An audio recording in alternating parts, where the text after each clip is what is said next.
Yo, what's up? Baby, let's go. Hello everybody, this is Todd Schaefer, and with me is Kira Schaefer, and you are listening to our very first podcast. Hi Kira. Hi Todd. We wanted to welcome you today to our very first podcast, courtesy of As You Wish Publishing, and talk to you a little bit about what our podcast is about. Kira?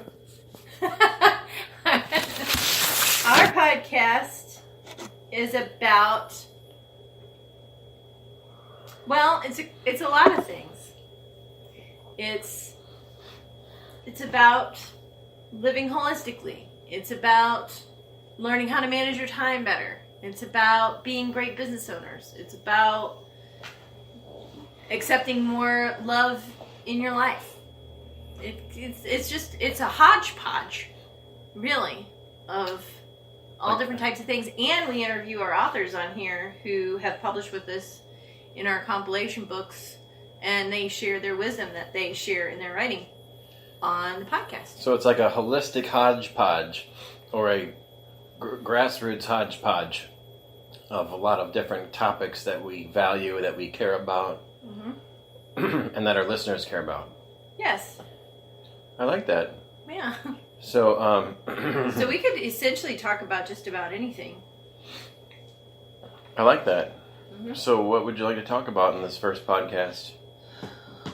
Let's talk about energy management. Managing our energy. Energy management. Yeah. Okay.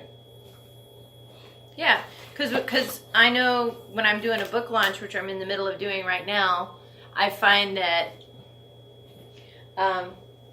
when I did my first book launch, it was horrible because I was so nervous and so afraid that I was gonna screw it up and not get to bestseller and all that kind of stuff.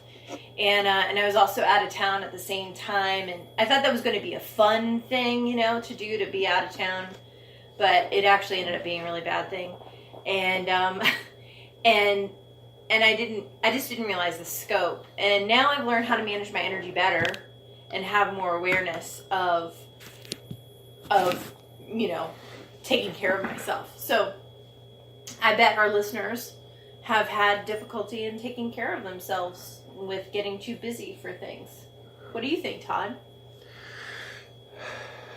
I think that energy management is crucial if you want to be successful in business, and if you want to be successful in life. I know that a lot of, the free world thinks that you have to produce more in order to be happy or in order to be valuable. But a lot of times what happens is we feel unlovable at our core, and instead of learning how to get loved at our core, what we do instead, what the natural tendency to do is to try to produce more or be more or get more productive, hoping that that's going to fill the void. And I don't think that it does. I've done that before for many years, and I think some of our listeners even know that taking downtime and taking time for yourself is just as important as being productive. Yeah. So when you were talking there, it just made me think about creativity versus productivity. Like, when we're producing, when we're gathering things, we're working, we're like grinding on stuff. Like we really got to get this done or whatever. That to me is like productive.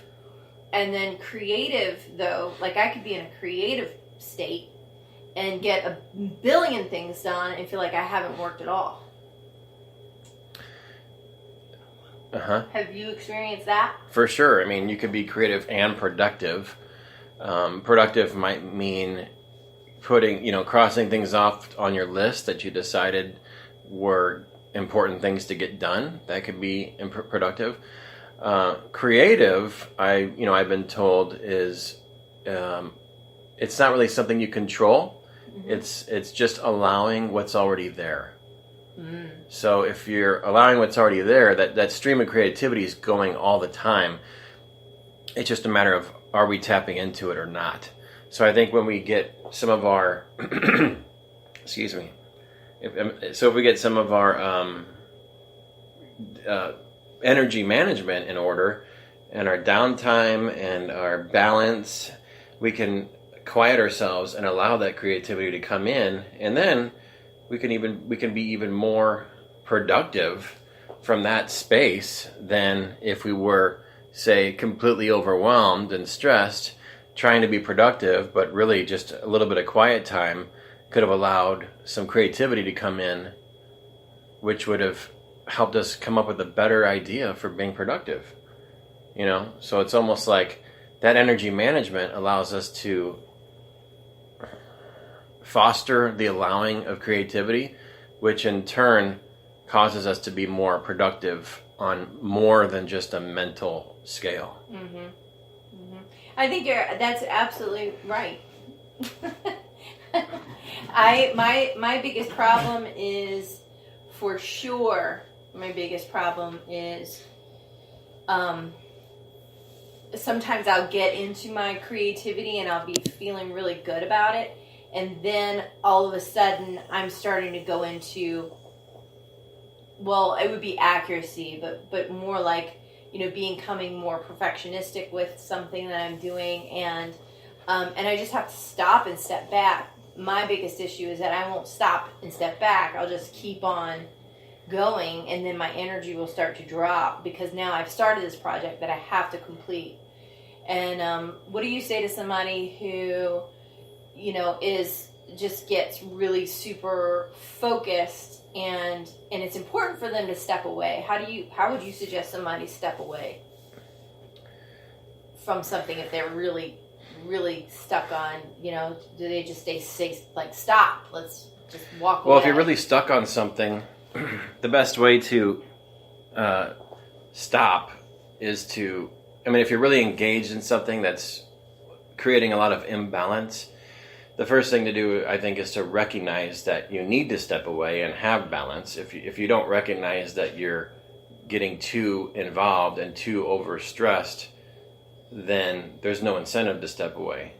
But once you do realize that you need to step away, you need to reestablish balance and energy management, then when you're in that space of overwhelm and digging too hard into things, then you can realize, okay, I'm digging too hard, I have to step away.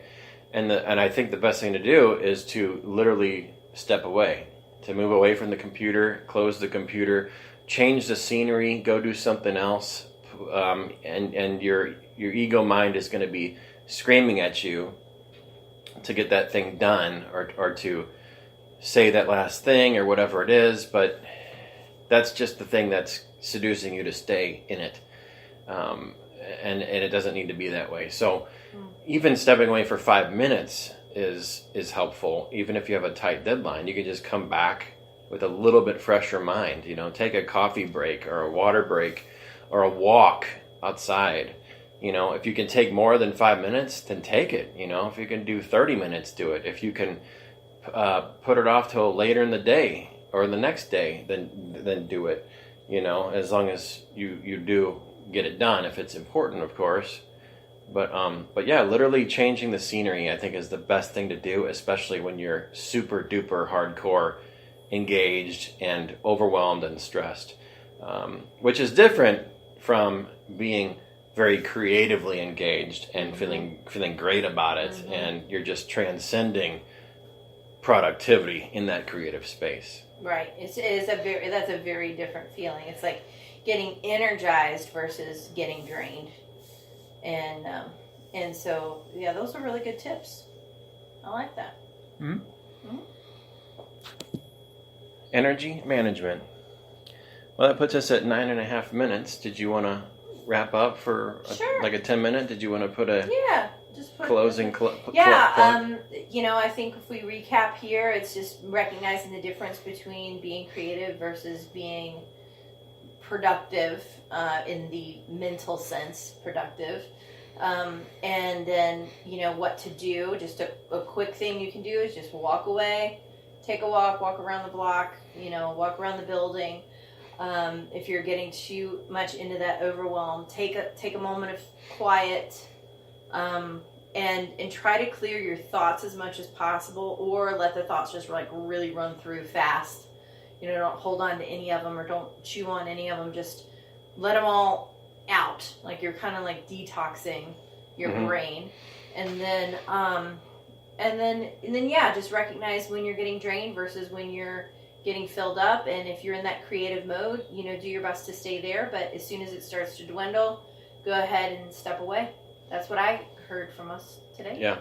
And my closing comment would be creativity is kind of going up beyond the mind and allowing the bigger part of you to come in and sort of guide you in a flow, which you can swim in for a while if you like. And then productivity might be carrying out those creative ideas in a mental fashion. The mind is managing what I'm getting done. That's productivity. And choosing the right things to get done based off of when you were creative. Creative is going beyond the mind. Productivity is using the mind to implement how you were creative. Love it. There it is. All right, that's it for our first official podcast. Thank you so much for joining us. Thank you. We'll see you next time. Have you ever considered being a published author? At As You Wish Publishing, we help make book publishing accessible for aspiring authors. Take a look at our website at www.asyouwishpublishing.com and look at our collaborative books that you may want to be a part of.